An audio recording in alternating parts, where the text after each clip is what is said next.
আসসালামু আলাইকুম ওয়া রাহমাতুল্লাহি ওয়া বারাকাতুহু। আলহামদুলিল্লাহ, সমস্ত প্রশংসা আল্লাহ তাআলার জন্য। আজকে আমি গড়াইমারি যে আমাদের এখানে একটা হসপিটাল আছে, সেই হসপিটালে গিয়েছিলাম। একটা কারণবশত গিয়েছিলাম, সেখান থেকে আমি ভাবলাম যখন এখানে আসলাম তাহলে আমার যে শরীরের রোগটা আছে তার জন্য আমি এই হসপিটালে যাই।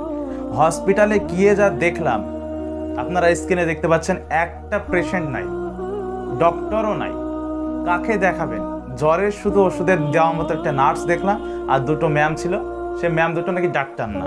ওখানে গেলে ডোম করে ডাইরেক্ট পাঠিয়ে দেওয়া হচ্ছে।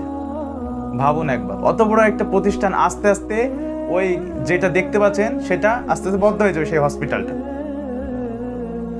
আজকে বলে না, রোজ এরকম কোনো পেশেন্ট আসেই না। আর আসবে বা কি করে? দু চারটা পেশেন্ট আসলে ডাক্তার নাই বলে ঘুরিয়ে দেওয়া হয়, ওষুধ নাই বলে ঘুরিয়ে দেওয়া হয়। হসপিটাল থেকে শুধু জ্বর আর কাশির শুধু ট্যাবলেটগুলো দেওয়া হয়, তাছাড়া আর কিছু দেওয়া হয় না। আমি চামড়ার জন্য গিয়েছিলাম ডক্টরের কাছে, যাওয়ার পর চামড়ার কোনো ডাক্তারই নাই।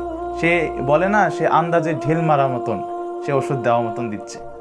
আমি সরকারকে বলতে চাইছি যে যদি হসপিটালটা রাখতে চায়, চালু রাখতে চায়, তাহলে হসপিটালটা হসপিটালের মতন করুক, পরিষ্কার করুক, একদম জঙ্গল হয়ে গেছে।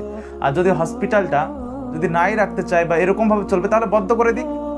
তারা তো তাদের বেতন মাসের মাস পেয়ে যাচ্ছে, কিন্তু আমাদের জনসাধারণের সেবা আর হচ্ছে না।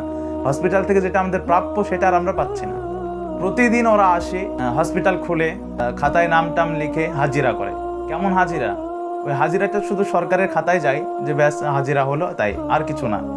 কিন্তু আমরা যে এইদিকে কোনো সেবা পাচ্ছি না, না ভালো ডক্টর পাচ্ছি, না কিছু হচ্ছে। শুধু ওই জ্বর আর কাশি, জ্বর আর কাশি। শুধু মানুষের এই দুটো কি রোগ হতে পারে? একই রকমের ওষুধ দিয়ে যায়। সপ্তাহের ভিতরে ডাক্তার থাকলে খুব জোরে একদিন দুদিন, বাদ বাকি ডাক্তারই নেই।